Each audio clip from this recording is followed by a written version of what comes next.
Belakangan ini kita mendengar tentang begitu banyak peristiwa yang mengajarkan kita tentang orang-orang yang salah sikap dan salah ucap, yang akhirnya berdampak luas kemana-mana. Belum lagi diprovokasi begitu rupa, bahkan disetir atau disinyalir, mengedarkan dengan begitu saja sampai banyak orang yang menjadi terluka dan tersakiti. Pelajaran yang kita patut ambil adalah bahwa setiap kita memang manusia bisa salah sikap dan ucap. Yang mungkin kita maksudkan baik-baik saja, mungkin bercanda, mungkin dengan satu lelucon, tetapi menjadi meledak bagaikan mercon. Dan ini makin menyakiti banyak orang. Persis seperti apa yang kitab suci katakan, bahwa pada dasarnya manusia itu bisa dan banyak kali bersalah dengan perkataannya. Tidak ada manusia sempurna yang tidak pernah salah ucap, yang tidak pernah salah sikap. Setiap kita bisa mengalaminya. Karenanya kita patut hari-hari ini mutlak untuk menjaga sikap dan ucap kita agar hidup kita menjadi lebih baik pula. Namun menjaga sikap dan ucap sesungguhnya bukan semata bicara soal etika atau etiket pergaulan, tapi ini bicara tentang melakukan sabda Tuhan. Karena Tuhan dengan tegas, dengan jelas, banyak sekali memuat tentang pesan untuk kita bisa menjaga sikap dan ucap kita.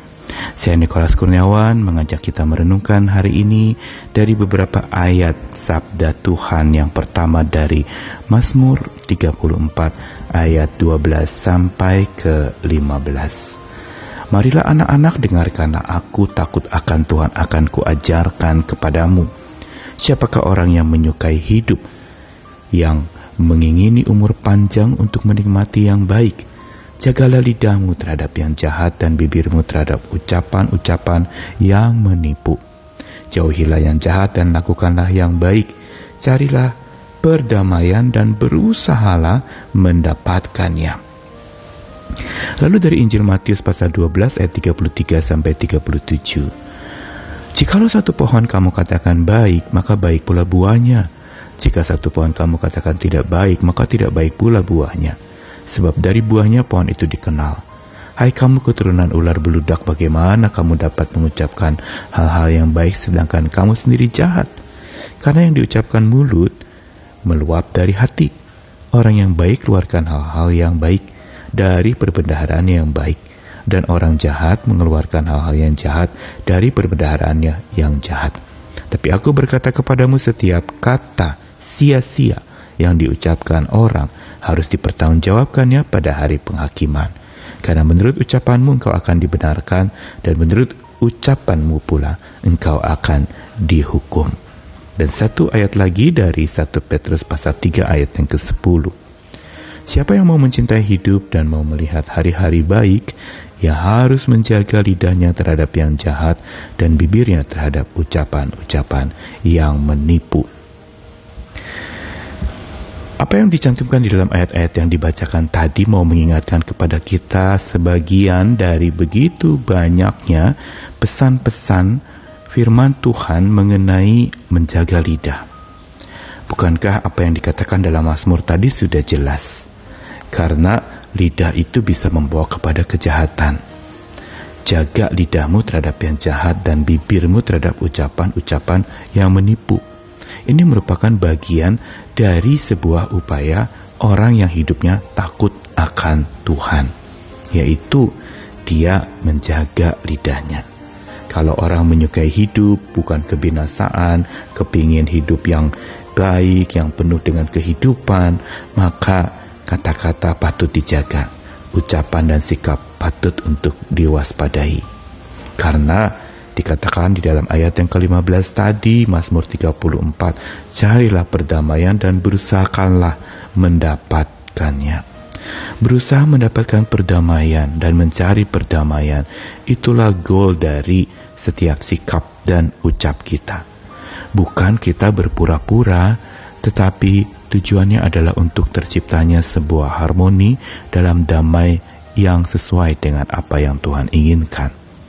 Dan ini tegas sekali Yesus juga menegur orang-orang beragama pada waktu itu yang sembarangan dalam ucapannya, sembarangan dalam sikapnya, sampai banyak orang yang melukai dan terlukai. Dan ini yang Yesus tegur dengan keras, makanya dia sebutkan keturunan ular beludak kepada mereka yang tidak bisa menjaga sikap dan ucap. Kenapa Tuhan sebutkan ular beludak? Ini merupakan sebuah gambaran dosa manusia yang memberitahu bahwa bicara dosa itu bukan sekedar perbuatan perzinahan, bukan masalah perbuatan-perbuatan tindakan, tapi perkataan pun bisa membawa kepada dosa, pengajaran pun bisa membawa kepada dosa, bahkan sikap kita yang kita pikiri itu baik pun dengan segala arogansi yang kita punyai, maka itu juga bisa menjadi dosa. Dan Tuhan gambarkan seperti pohon dan buah. Buah baik kalau pohonnya baik, buah buruk kalau pohonnya buruk. Ada perbendaharaan yang buruk menghasilkan hasil yang buruk, tapi yang baik akan menghasilkan yang baik. Dengan tegas Tuhan tegur keras bahwa menurut ucapanmu engkau akan dibenarkan, tapi menurut ucapanmu pula engkau bisa dihukum. Tegas sekali Alkitab mengatakan demikian. Dan 1 Petrus menutupnya dengan sebuah pernyataan bahwa kalau kita mencintai hidup dan mau melihat hari-hari baik, maka jaga lidahmu terhadap yang jahat. Jaga lidahmu, ucapkanlah hal yang baik supaya hari-harimu baik, hidupmu baik. Jaga bibirmu dari ucapan-ucapan yang menipu, supaya engkau juga tidak menipu dan tertipu.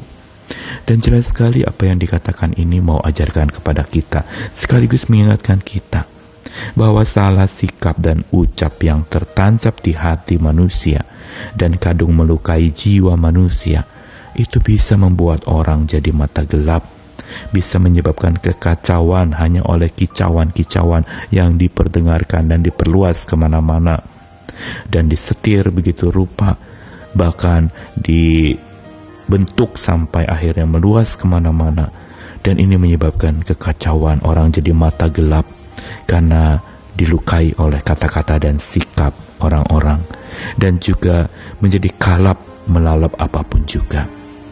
Sabda Tuhan hari ini sederhana mengingatkan kepada kita untuk menjaga sikap dan ucap kita supaya hidup menjadi lebih baik.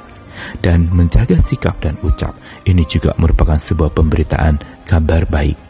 Karena pemberitaan kabar baik bukan sekedar bicara apa yang kita ucapkan, tapi sekujur hidup kita, baik sikap kita, tindak tanduk kita, perilaku kita, itu merupakan satu paket pemberitaan warta Tuhan kepada banyak orang.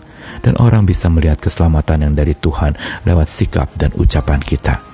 Karenanya seperti lagu yang mengiringi renungan hari ini, we are an offering. Kita membawa persembahan berupa suara kita, kata-kata kita, sikap kita kepada Tuhan, dan berdoa Tuhan pakai itu untuk kemuliaan nama Tuhan. Tuhan pakai sikap dan ucapku untuk membawa orang datang kepada Tuhan, bertobat dan kembali ke jalan yang benar, serta memuliakan nama Tuhan. Mari kita jalani hari ini dengan menjaga sikap dan ucap kita.